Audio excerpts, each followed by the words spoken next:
Now, I don't know if you knew this, but I really like Xenoblade. And Xenoblade.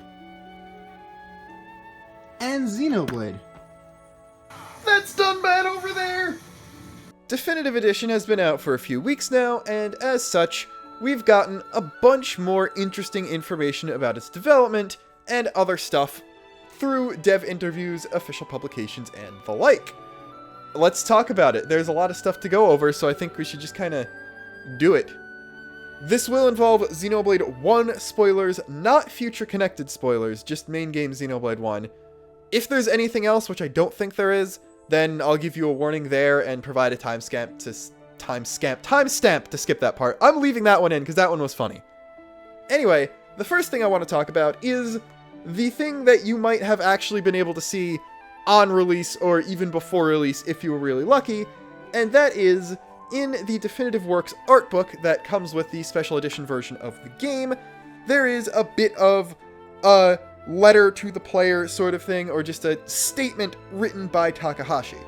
Interestingly, this is completely a tangent, but I'm reading this out of my US special edition hardcover art book, and it's in both English and French, which makes sense. The exact same special edition was made for the US and Canada, so French, English makes sense for that.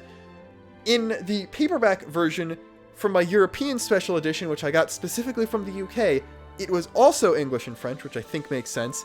So I'm curious, people who are in other regions, are there other language translations of this art book besides the original Japanese? I'm just genuinely curious because, like, yeah, sure, English, French makes sense if you're talking about the US and Canada, but what about Mexico? What about all the other European countries with a bunch of different languages there? Do they just say, yep, screw it, English and French are the most commonly spoken ones, so you use those? I don't know. That's the thing for the comments. The most interesting part is obviously the ending, which talks mainly about Future Connected, but specifically, he does refer to this game as a remaster, which leads me into things that basically, a lot less of the assets in Definitive Edition were new than I expected. I think most of us thought they had a lot more time, money, and people on this project than it turns out they actually did.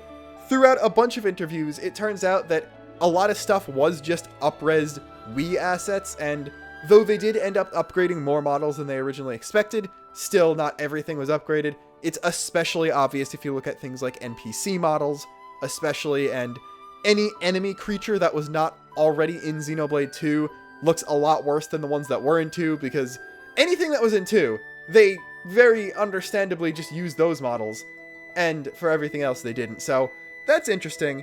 He mentions that some of the additions in DE were both things they originally wanted to implement in the original release and things from fan demands. He talked a lot about the UI improvements and the easier difficulty for people who found the original game difficult, and then also said, hey, audio upgrades too. And basically, the reason it's Definitive Edition is because this is Xenoblade reimagined for the gamer standards of 2020 as opposed to the gamer standards of 2010, which, I mean, considering the fact that even the Wii original holds up far better than a lot of games from the past decade, it didn't need to be upgraded this much, but I'm glad it was. That's my review of Definitive Edition as a whole, really. Anyway, talking about Future Connected, he says, oh yes, this is similar to Torna, and says specifically, why is this on Melia and not Fiora, Rhine, Dunban, Charlotte, or Ricky?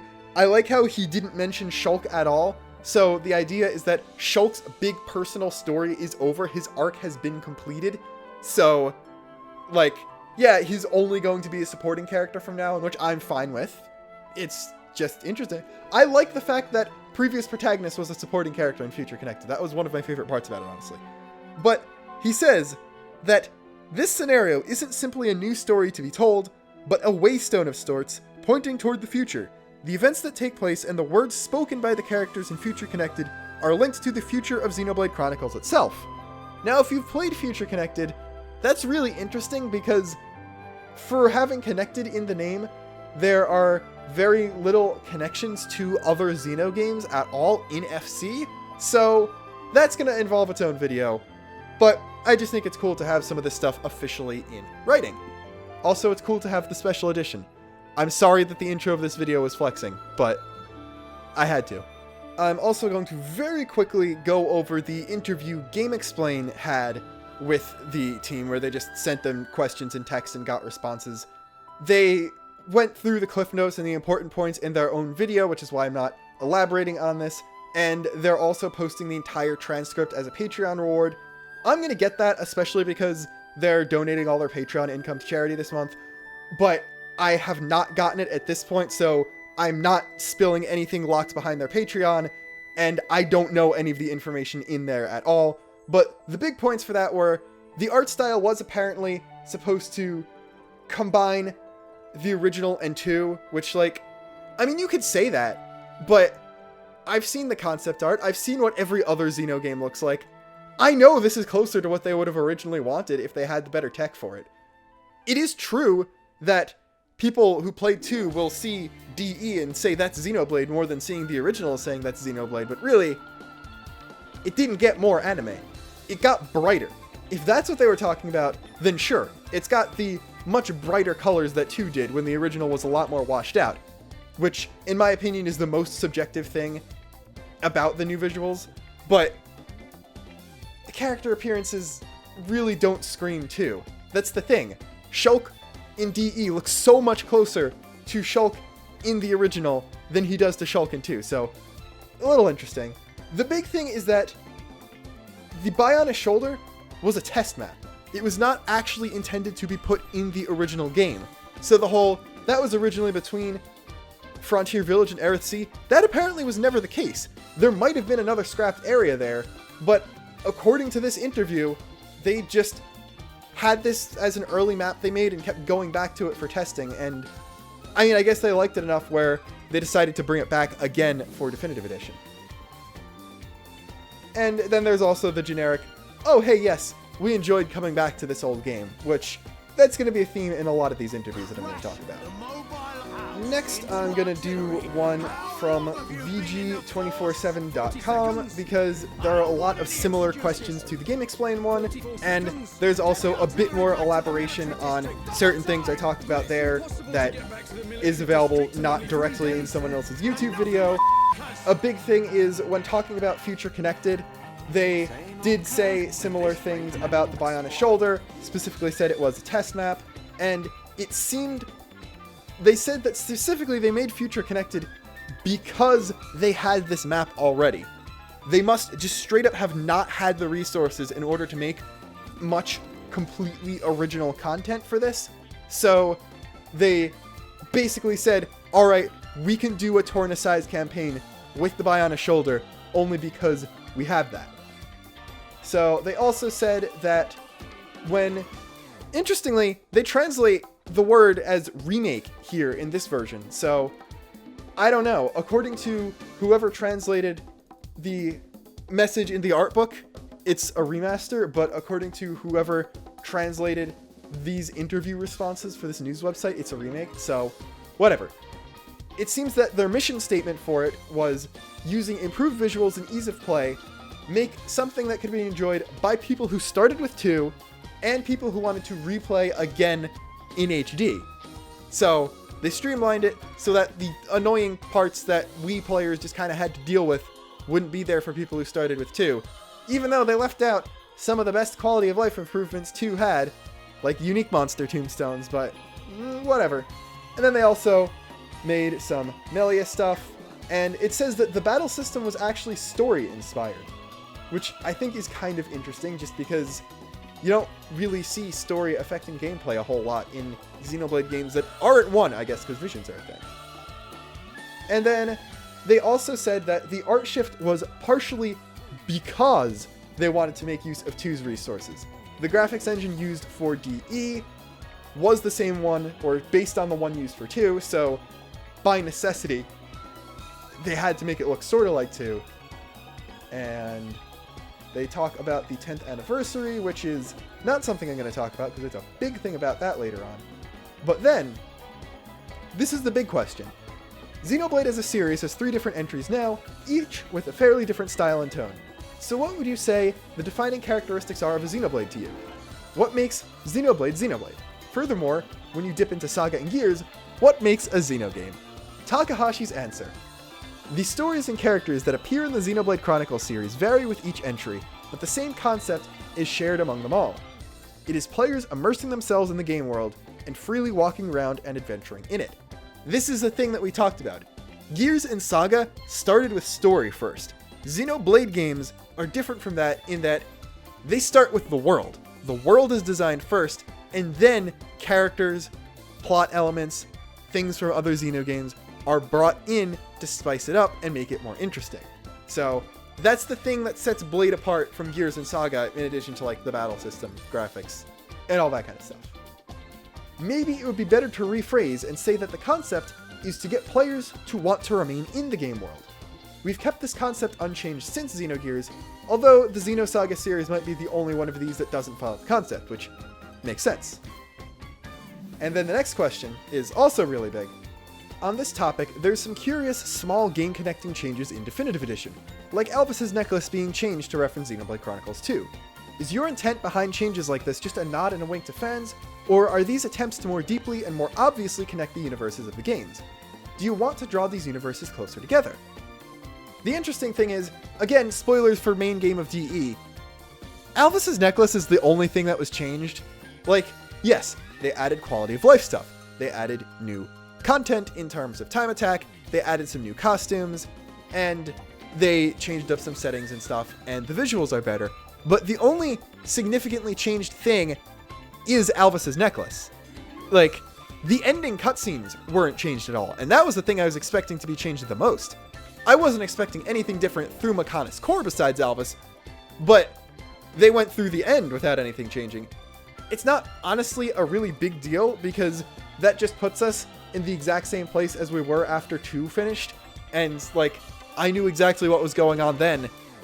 It wasn't me who needed things drilled into my head in order to believe certain things, so it doesn't affect me at all, and if you've been listening to me for a while, it probably doesn't affect you. But the answer is the big thing. Takahashi again. From the beginning, each entry in the Xenoblade Chronicles series has depicted a single episode within the flow of a larger time and space. So they are, at their roots, closely connected with each other, but we're flexible with changing the means and ways in which we depict this in each entry. Xenoblade 1 and 2 are like two sides of the same coin, which might be why it feels like the connection between them seems to be particularly standing out. We just got a Xenoblade multiverse confirmed. X connects to something now. I don't want to peek my mic because I just got it repaired after being broken for a while, so that's a big deal. Like, if you take nothing else away from this, Xenoblade multiverse confirmed, even more than we already kind of knew it was a thing. There are connections between 1, 2, and X now, and yeah, it's my job to find them, because believe you me, I'm gonna find them, even if they're not real. So that's a really big deal. Again, a lot of this information popped up in a few different interviews, so I'm just going with the ones that I saw all the stuff in first, just kind of because it's mostly arbitrary. There are a lot of DE interviews, so if you found this stuff in a different interview, then maybe it was taken from the ones I saw. Maybe the ones I saw were taken from it. Maybe they just happened to ask the developers the same questions and got similar answers. I don't know. But the next one comes from a Spanish site, Vandal, that also did an interview, and part of it I originally saw translated on Gaming Bolt, and I'm going to talk about that part first because I am not confident enough in my Spanish. I'm about to go into year 4 of not having taken any classes in it, so I'm going to mostly have to rely on Google Translate. So I'm going to talk about the stuff that was translated by someone else already. And that is Takahashi talking about building the Xenoblade brand. One of the questions asked was something about the future of the Xenoblade brand after DE. And basically he said he wants to keep building on the brand, increasing the value, because it's just been going up in popularity. Like, it was a dip after X, but that was definitely the Wii U's fault. Then 2 did so much better than expected. DE, as far as we can tell, is building off of that momentum and shooting things into the stratosphere. It's gonna increase sales of 2, at least incrementally. If 2 hasn't passed 2 million by the end of this year, it never will. And yeah, so build the brand. That's good. That means that they want to make more stuff. The Gaming Bolt article actually mentions that at some point in 2018, Monolith stated that they had no firm plans for continuing the series, which we know is complete BS because other interviews have completely stated that they had a project plan for DE at about that time, which I think is pretty funny. But anyway, he says that if the opportunity arose, he would also want to greenlight a smaller scale game. So it seems that from what I can tell, building the brand means making more full-size, full-length, full experience, full-quality Xenoblade games, which, I mean, I wouldn't complain about, but of course there is the fact that those take a lot more time to develop. So a smaller scale project, that could mean a lot of things. That could mean just a short game. That could mean, like, something very asset reusey, based on 2 or DE, or both, or I guess technically X. Like, a lot of the models in X would probably still be good, even now on the Switch. But it could also mean a spin-off. Now, spin-offs, the thing about spin-offs is, if you want to do a crossover of Xenoblade and some other franchise, then sure, go ahead, just use characters from Xenoblade. But if you want to make a spin-off game crossing over Xenoblade characters, there's no point. Don't do it unless you can get access to Saga and Gears ones, because it would not be complete without them. Would I want a Xenoblade Warriors game? Absolutely. But it would not be Xenoblade Warriors unless I was also hack and slashing things up as Satan and Jin Uzuki, in addition to Dunban and the other Jin. Would I want a Xenoblade crossover fighting game? Of course I would. But there would be no point unless I also got Shoto clone Fei Fong Wang up in the house. Don't do a crossover just of Xeno games unless you're going to cross over all the Xeno games. But put Xeno together with other stuff, go right ahead. Do like a party game spin-off, that was the first thing I thought of. Sure, whatever. I would love to play a Xeno racing game, honestly.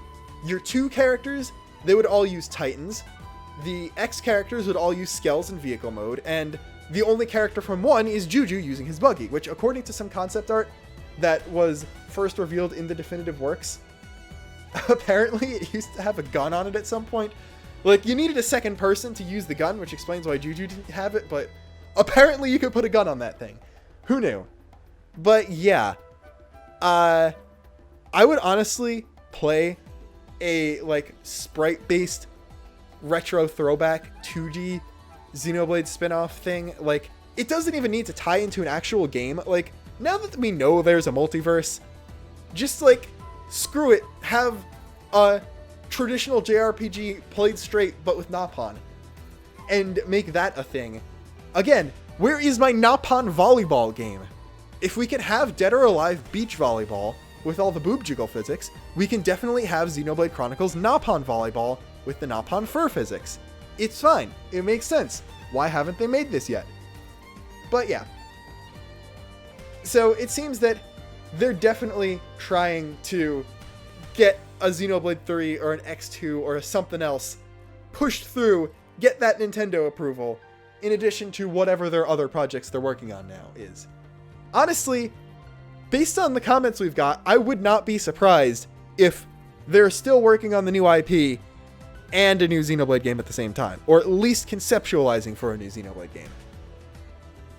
And then, the other stuff that stayed in Spanish is mostly about Napon, because they talked about the whole shoulder being a test map thing, and interestingly they said, as for the characters, we'd have to give them a role if we had too many, and because of that, there might be too much content for Future Connected, and make it seem bloated or something, or shoving too much unnecessary stuff into the one area.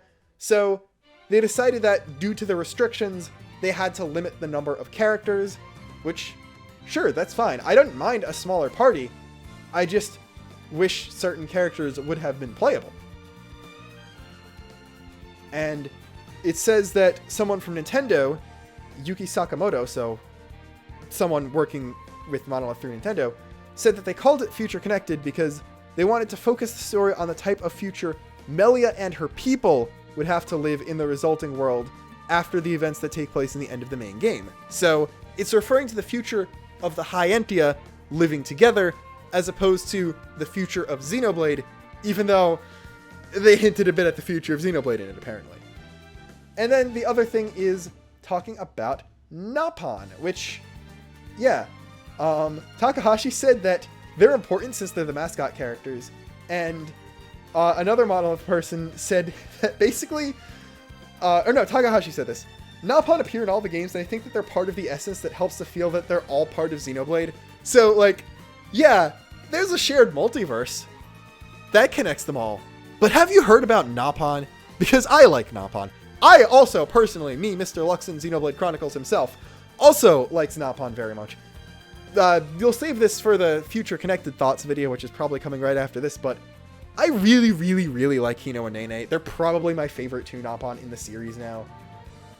But the reason that Future Connected focuses heavily on Napon, having more of them playable than ever before, which is double the amount in any previous game, including the base game of 2 and 1, is that because Future Connected has a really serious story arc, they wanted to add some comic relief, or more comic relief, in order to balance it out and make things a little lighter, which, I mean, it works.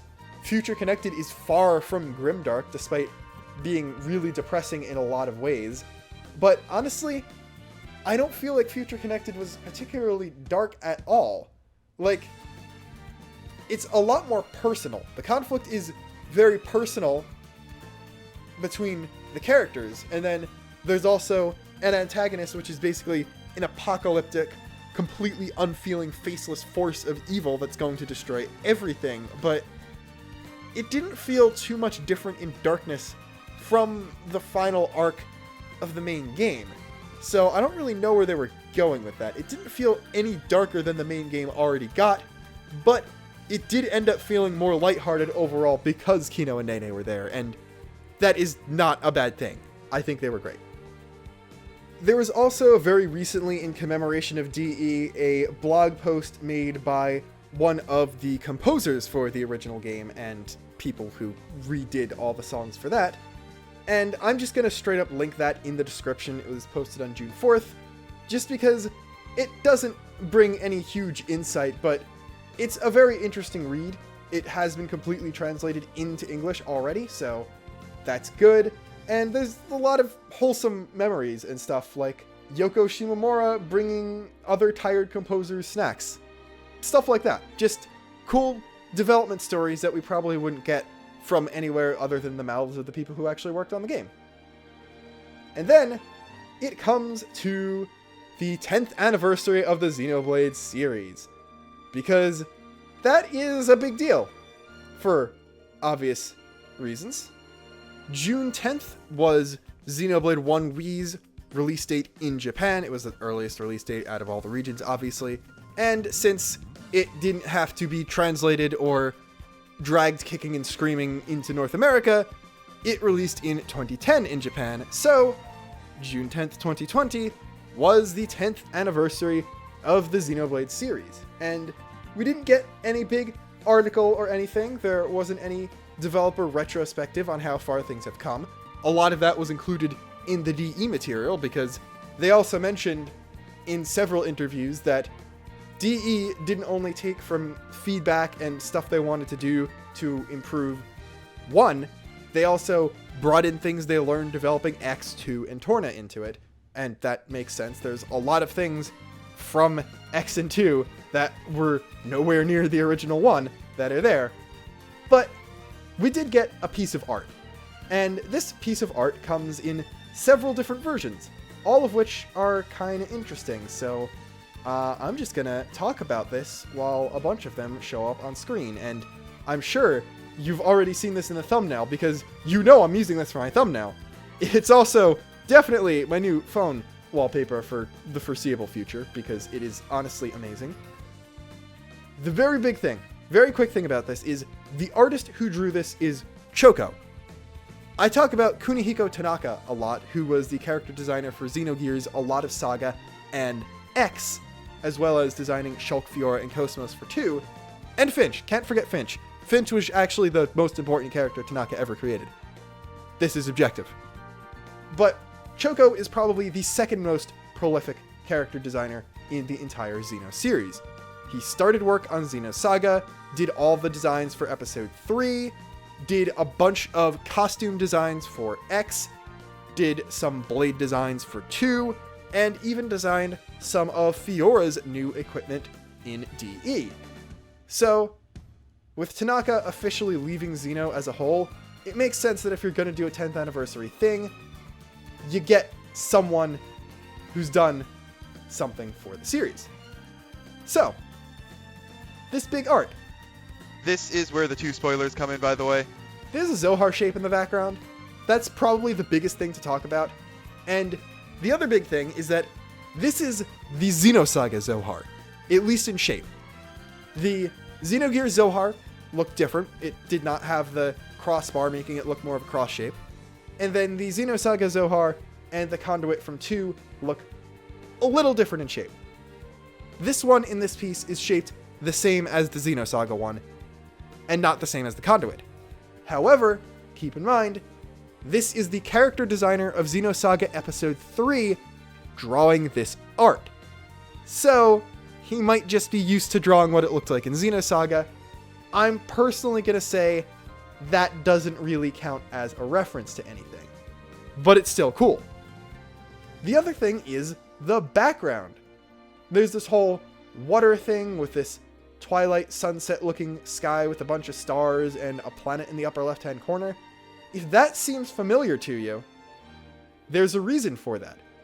Starting with, I believe, Torna, Monolith has this new logo thing that they show at the end of the credits of the Xenoblade games, and that has their logo showing up in a very similar environment. So, as the monolith in Monolith Soft is the Zohar itself, I would not be surprised if this landscape of the water planet and the gas giant looking thing against a starry sky, if that actually has some sort of significance to something in some game that we haven't even gotten yet. Looping back to Choco a little bit, he tweeted very recently about a publication of some Xenosaga art material, and this caught my interest very specifically because it was called Xeno Emission E123 plus 4. So, you know me, I see Xenosaga and 4 in the same anything. Actually, Xeno anything and 4 would mean something, because Xenogears Episode 4 would be the Lahan backstory. Xenosaga 4 would be the most necessary sequel in the entire series, and technically, if you count Torna and Future Connected as expansions and not full games, Xenoblade 4 would be the next thing they make, because with X, there are 3 Xenoblade games, and they're apparently all connected now. So, what is this actually? This is basically just collections of concept work that Choco did for the Xenosaga series that didn't make it into any of the official publications, I guess just because Monolith and or Namco didn't feel like publishing actual Xenosaga art books, so these were, as far as I know, self-published or published by Choco's company as doujinshi instead of official stuff, but they are all, for the most part, Xenosaga art books with a bunch of stuff in them. So, Episode 1, 2, and 3, those are old stuff. That had been published a bunch of times a while ago for the actual 3 Xenosaga games. So, what does the 4 mean? Well, it's honestly slightly less impressive than you'd think. It's mostly other art from Xenosaga that didn't make it into the original publications, and then some concept art of Cosmos version 4 for a figure of her. And he tweeted it after the 10th anniversary, basically just to capitalize on things. This was originally published in 2018. I just didn't know it existed until now. And now, back to your regularly scheduled pedanticness, let's look at the logos on these, because one of the pictures, the one that was just on Monolith's website as the headline for the "Hey look, it's the 10th anniversary thing, we have this cool picture," that one uses a different Xenoblade logo than the official Xenoblade 10th anniversary logo that's used on the things that you can download as wallpaper, because of course it does.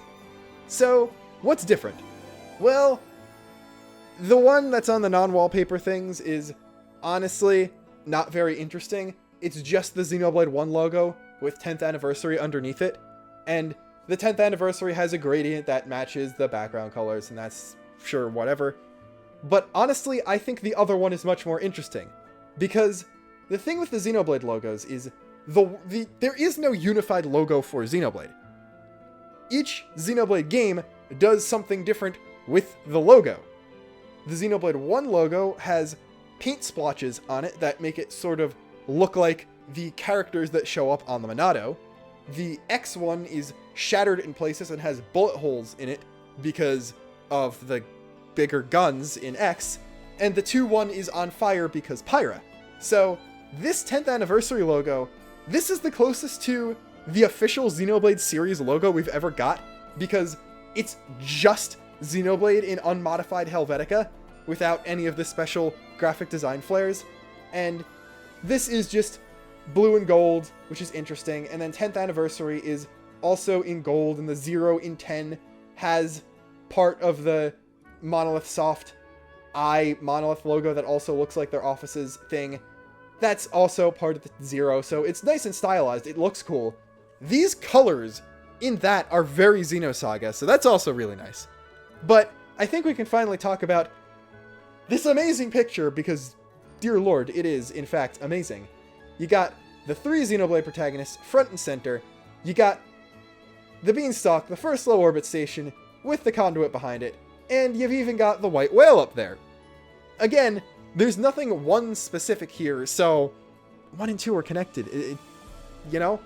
Also, I like how there's a bunch of space up on the right side, because on the left, in the top, you got the planet filling up space, and you got the tip of the White Whale, and the entire ship is reflected underneath, below Shulk. So, yeah, I thought they were being really cheeky in having the White Whale below, and then the tip of the ship up there is supposed to be like the Eldridge, or something from Gears or Saga that they were able to sneak in there. And no, that's just the tip of the White Whale, and the entire thing is reflected down below because it's water. So, you could fit something in the top right. I don't know what's going to go there. Hopefully something from the next game.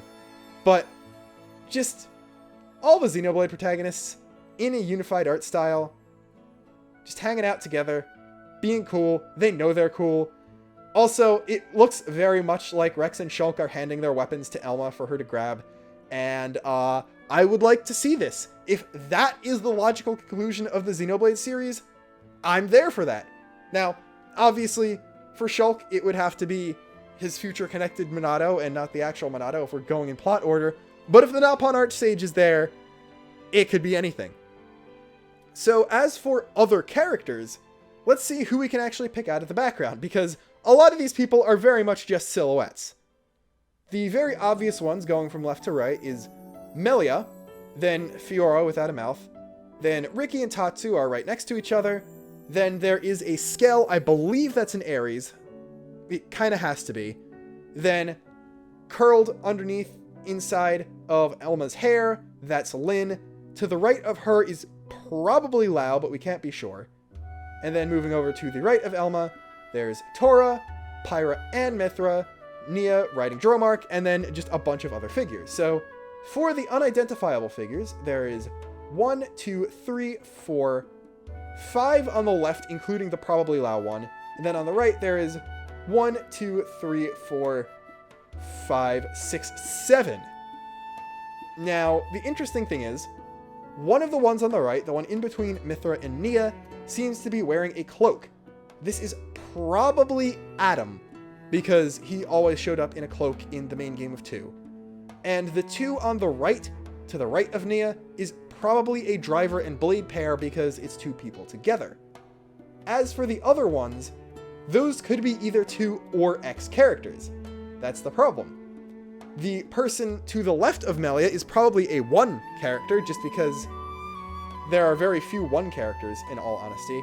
You got 3 1 characters, not including Shulk, and, well, I guess there are technically less X characters, but there is still a mech. I like how they realized, yeah, X has so many characters and all of them are so good.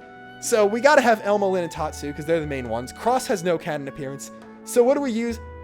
I mean, we just gotta use a mech. That's just as important. Also, this kind of even more solidifies Elma as being the most important character in X, as if that wasn't already obvious. So who could these mystery characters be? The one to the right of Lyn, it's probably Lao. Then there are 4 mystery ones. I'm guessing one on the left is from 1. One of the other ones is probably Nagi. You can't even see the weapons they're carrying, and I don't think Melia and Fiora even have weapons on them, so kind of a moot point. Let's see. No, even Nia doesn't have her weapons on her. So there are some really interesting character quirks here, especially in the 2 ones. I think I can see probably Zeke and Pandoria. I'm guessing that the 2 directly to the left of Tora are Zeke and Pandoria, just because you could sort of see their clothes, and I think you can see Pandoria's bare legs and tail there. So that makes sense. In that case, you're missing very few characters from 2, actually. I guess the ones on the right could be Morag and Bridget, or like Jin and Laura or something. The person to the right of Tora seems to have long hair, so that could be Bridget, but they're not wearing a dress, so is that Morag then? I'm not sure. That could even be Jin, possibly. Then it looks like to the left of Zeke and Pandoria, there's another pair of characters. Again, one of them is distinctly not wearing a dress and doesn't seem to be the right body type for Morag, so it's not a Gion, can't be Hugo and someone. And then moving back to the left, the characters that I'm not sure about at all, basically the ones besides probably Lao. You can't tell what they look like at all, really. There's very little detail. So these are quite possibly characters from other Xenoblade games that it's just zoomed out too far intentionally, but they're supposed to represent people. Kino and Nene are definitely not here because there are no other Napon. Everyone else is humanoid. And there aren't really enough spaces to completely fill out either the 1 or the 2 party. But the other possibility, and the scary thing is, the unidentifiable characters. What if those are characters from the next game? What if they're like teasing at characters? Oh, I mean, it didn't occur to me. They could also be teasing at Gears and Saga characters. Like, we could say, oh, this one is actually Faye, and this one is actually Xion. I doubt it, because a lot of the silhouettes are very, very generic looking. And I guess the one that's probably Adam sort of looks like Voyager from Xenosaga, but that seems like the character you would have no reason to include. If you're going to include something from Saga, reference Cosmos in some way. I mean, Elma's there, she references Telos, which is close enough. But that's the scary thing. We could see a 1, 2, 3, 4, 5, 6, 7, 8. There are at least 8 characters that I can't tell the identity of. The ones that I'm certain about are Melia, Fiora, Riki, Tatsu, the Ares Skell, Lyn, Tora, Pyra, Mithra, Nia, and Dromark. And then there are other characters who are probably Zeke and Pandoria, probably Adam, and probably Lao. But beyond that, there are 8 that I have no idea about. And that is very interesting because that could be stand-ins for other characters, or it could be hints at people from a previous game or hints at people from a future one. And that makes me pretty excited. And I hope it makes you excited too. Until next time, this is Luxon, signing off.